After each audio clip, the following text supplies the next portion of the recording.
Hello, everyone, and welcome to the segment on tuning a 14-inch floor tom. Now, we're going to go through a whole bunch of things in this 14-inch floor tom because for a lot of drummers, they've expressed to me that the 14 is kind of an elusive tom for them. They can never get it quite as low as they want, or it doesn't sap the depth they want. And if they tune it to where it feels comfortable, it sounds a little bit high. So I'm going to show you some secrets to where you tune this, where if it's just your only floor tom, it's rocking for you. It gives you floor tom love. And we'll talk about some concepts of how to place it in between drums that keep it from sounding too high, but make sure it matches with a low 16 or a low 18 or even a 15 to yo right, unless you're left-handed, in which case it goes to yo left. Come on. So what we're going to start with today is just replacing the bottom head. It's a single ply head. We're going to go with a clear head, but I'm going to take you through the process. So I wanted to start with this top head here, as I do with all my drums, because when you're changing one side's head, I like to balance up the top head to where I like it, so I have a reference point when I put the bottom head back on to tune the drum quickly and efficiently and to the pitches I want every single time. So let's go ahead and start this off, y'all. Now I've got a moon gel here in the middle as always, just to make sure my hands are free. I don't have to work with anything. I will use 3 techniques during this process to get sounds out of the drum. I will use the mallet, I will use a tap, and I will use my finger snap brush technique. And each one has its own unique element. This gives me bass tones, but they're soft. I can really hear the pitch and allows me to tune while I'm tapping. This, boom, gives me a nice hard bite, and I can hear where the harmonics are really going, if they're bending up or they're bending down. And then, of course, the finger flick technique gives me that high harmonic, and I can hear where it's bending up, bending down, and especially useful in my technique, which is tap, tap, tune, a quick process where you actually tap the pitch you want, tap the pitch that it's too low or too high, and tune the key to it so you can hear the pitch either bend up or bend down to the pitch that you want. And that way you have a better idea of what to listen for. And during this process, I also try to do my best to make sure you understand what it is you're listening for, because I know there's a lot of issues for drummers that they have. They don't know what to listen for. They say their ear isn't good, which is why I'll be using this keyboard here to give pitch references, because people ask, why do I tune with pitches? That's why, so I can tune my ear to what I want, get a pitch from it, tune it, sing it, the drum, I hear it, boom, it's done. It's training your brain to hear what you're listening for. So let's go ahead and grab drum key and a mallet and do our initial tap around and see if we can get this head balanced.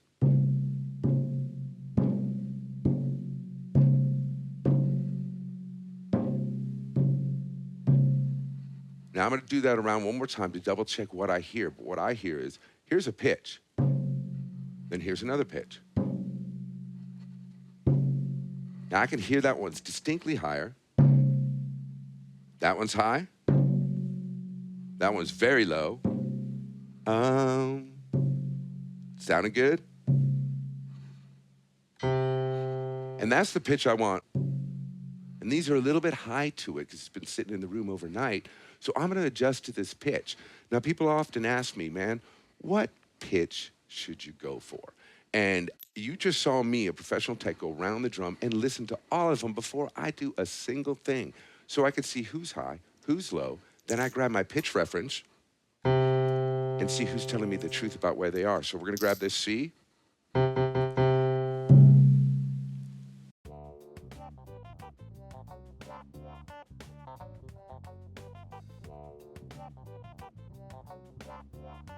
Which is the X. And if you look at that and you make an X kind of out of this situation, you can see, wow, these 4 lugs make an X. These 4 lugs making that plus, y'all. And I will preach this the whole way through my series because I'm telling you, when you look at the drum and you tune with 2 keys, this is how you do it quick. So now I know for a fact that I could tune up these 2 together. We've balanced this head, and it's just me talking to you, hanging out. This head's balanced, and I'm ready to take the bottom head off and then rebalance this head one more time just to make sure that none of the tension relationships on the bottom that might have been out are affecting the tension relationships on the top. Make sure this head is pristine and exactly where we want it, so when we put the bottom head on, stretch it, bring it back to pitch, it's a walk in the park to get it exactly where we want, and the drum sounds great, y'all. So let's get to it. Okay, y'all, so let's go ahead and get this bottom head off. Now I'm going to show you the process. If this is something you've seen in a lot of my videos, you can fast forward through. but there's gonna be information that I'm just gonna be talking about as it rolls, because this is really just you and me changing a head together. We're doing this together. Hopefully you've got your drum out with me, and I'll try to mention some pause spots. Now, I use drill as a tech for efficiency and speed, but not power. I put my finger on to see how delicate that was. Come on. And I was really delicate about it. And I like to kind of actually do it, if I can, in little bursts around the drum to release the pressure off the hoop evenly. And then I'm gonna go ahead and go back around, make sure they're all out of here so I can then be efficient.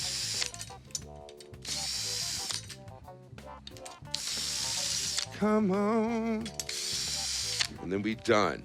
Now, I know a lot of people have talked about, oh my God, he uses a drill. It's like, man, I'm not gonna hurt this drum. I love this drum. This is my drum. I want to love it. I'm gonna be gentle with it when I do it. And I'm not gonna drive it back in, because that's where I actually find you have issues. It'll jam up. But once it's in, you're just pulling it out of the sheath. So it's a really easy process. Now, I'm gonna go ahead and make sure that I use the head that I'm taking off of the drum as kind of a seat for wherever I flip the drum over, so the bearing edge is protected. And again, I repeat these process, or repeat the steps of this process with everyone in every video, and talk about it all the time, because it's important. You wanna maintain your bearing edges for as long as you can. So, let's go ahead and double check our tension quickly.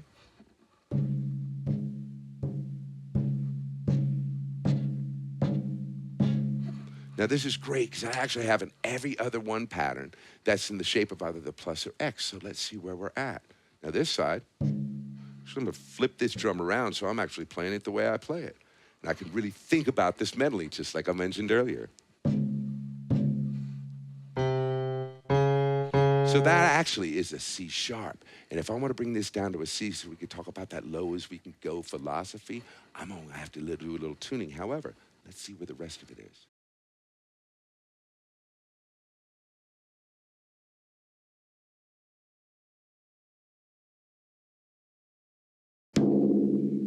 So let's see how our tension is. And I'm just gonna see, this is where you actually wanna use one of these.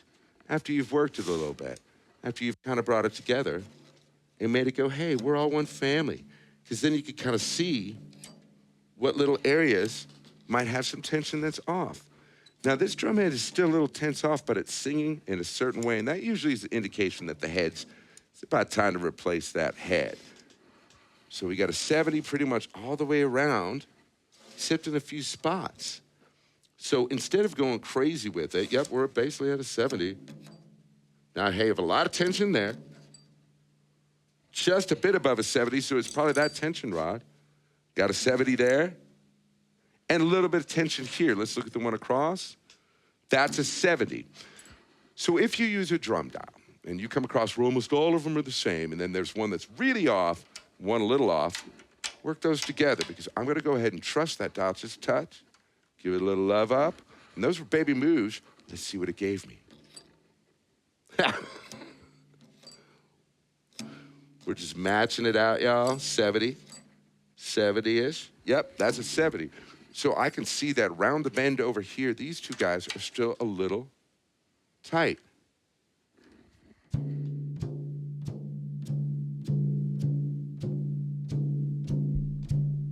Now, this is perfect, because it brings me to a point that a lot of people have talked about, a lot of people asked about. The tension's even, but the pitches are not. Your head needs to be replaced more than likely. It's probably worn out. This head's been played a lot, but I'm enjoying the single ply to a single ply clear thing that I did in a video. So when this clear goes on, it's gonna be a video for my channel that shows you what's up before I change these top heads to some fresh heads for y'all. But a lot of times you don't have a fresh head at the gig, and you gotta figure this out. So I'm gonna tell you, at this low tension, go with the pitch a little bit.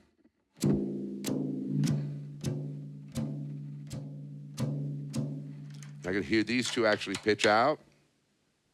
I can hear them sing up. And we've got a D that we're starting with this head. Now, when I put the bottom head on, some of this looseness and tension may go away, and I may be actually tune this lower. We'll see. But let's go ahead and get a bottom head on stretched and check out some more geometric patterns, y'all. So now that we have the top head balanced to a relative place that we want it, I'm gonna go ahead and start putting on this bottom head, but I'm gonna talk about a concept that I've talked about online, on my YouTube channel, and I would use with a lot of my drummers. Sometimes floor toms sing too much. They just sing away. And if you've seen any of my videos on this Rogers kit, this 14 sings forever. And while I like sustain, sometimes it could be a little too much. Or when I'm drumming and it starts humming along, you can hear it just humming when I'm not playing. And that's not a good thing in the mix. Doesn't matter whether it's live or recording, y'all. So I'm going to talk about a trick that I've been using for a long time as a tech. It is the cotton ball trick. This makes a lovely gate for your drum, a soft gate that doesn't overwhelm the drum and doesn't sound like popcorn bopping inside unless you toss it in just like this. There's a lot of people who toss a ton in, or they'll toss 4 or 5 of these in. That's great and stuff, but I don't want a lot of weight on the head. I don't want to shut the head down. I just want to keep it from humming and keep it from singing too long in the mix. So my sound engineer or my recordings, I don't have to use huge gates on them. I don't have to chase off all the tails. They tail off naturally. They can put soft gates on, and this rocks. So I'm gonna go ahead and show you what I do with this cotton ball, which is I grab it from the center, and I stretch it out, and I just kind of keep pulling. Back in elementary school and at church, we used to make Santa's beard on a pop top. Yeah, I'm that old. And we would just comb out this cotton, so it's kind of like that same art project where you just kind of stretch out Santa's beard, you know what I'm saying? And you just kind of, you want it to be one piece. If little pieces come off, you just toss them off to the side. You don't want the cotton ball breaking up, and you don't want solid pieces to make a bouncing sound because you don't want it bouncing around like a popcorn popper. You just want a nice light gate. So now I have a nice feathery little set of gates that I could just toss in there, and it'll control the stain while I'm playing, so it's not and they have to shut up with the gates. Now I'm gonna put a clear single ply G1 Evans on this drum because I love clear bottom heads on my drums.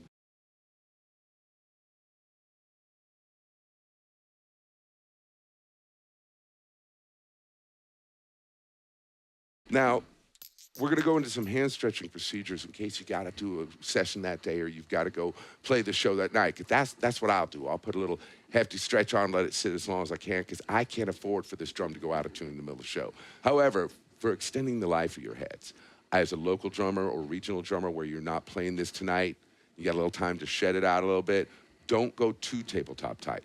That way you keep more life in the head, you're keeping it singing for longer. So let's go ahead and let this bad boy stretch, and then we'll get you tuned in. Boom.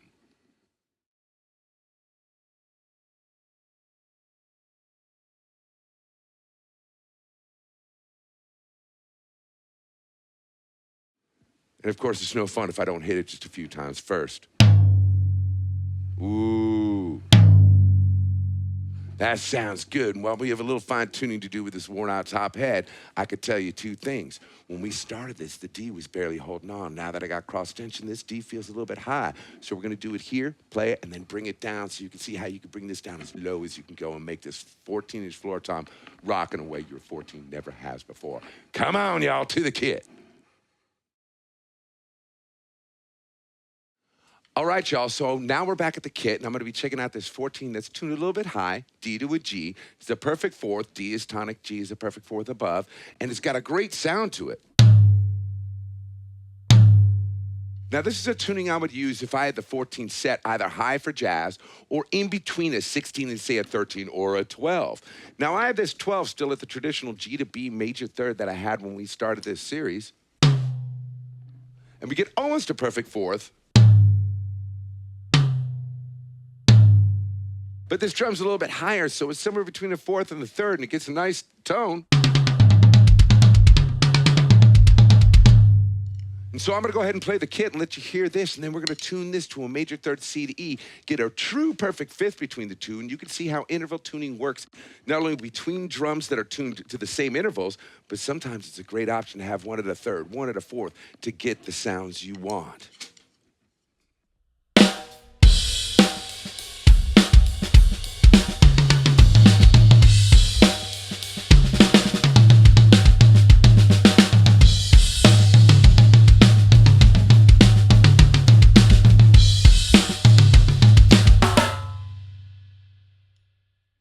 Now that sounds awesome to me. So if I had a big old 16 down here that was super low and I needed a riding floor tom, especially if I was doing a lot of punk rock music, like I was riding it like this,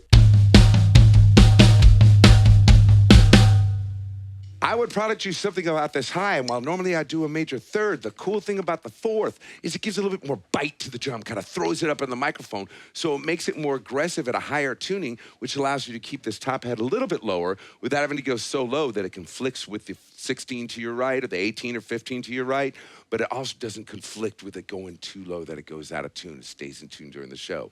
So let's check out tuning this drum all the way down to a C to E so we get a perfect fifth between the two toms.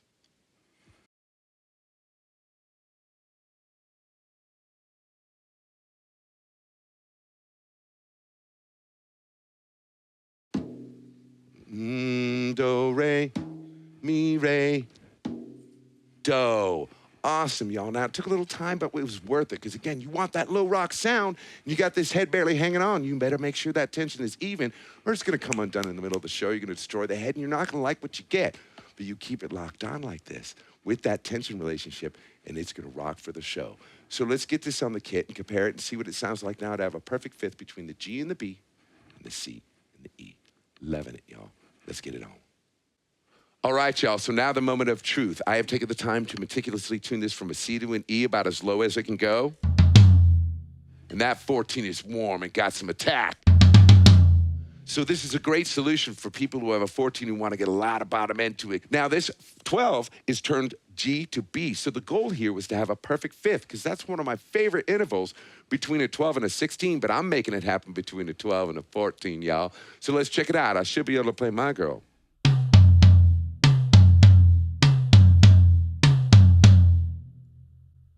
And I can. So let's play a beat, hear how this beautiful perfect fifth interval with major thirds for a warm sound of the toms sounds when tuned this low on a 14. You tell me if you think you could play a gig with this 14 like this. Ha!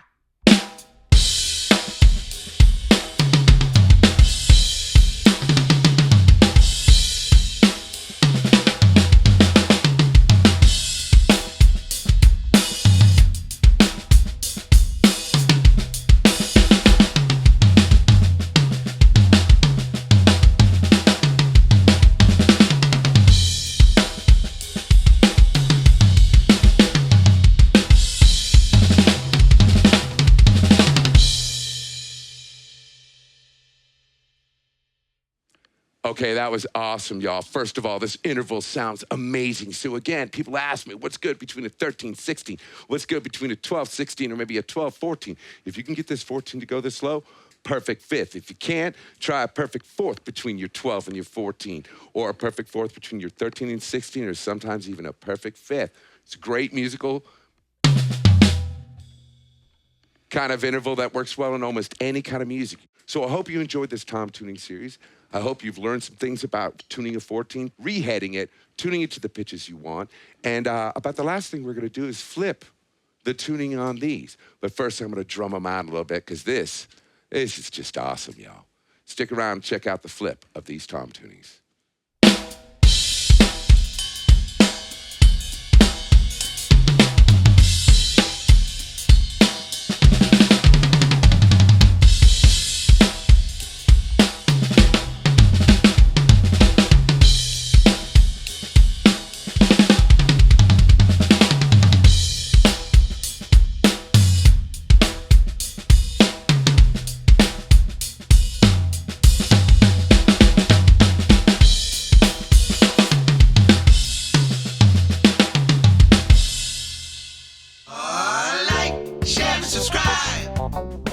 Like, share, and subscribe.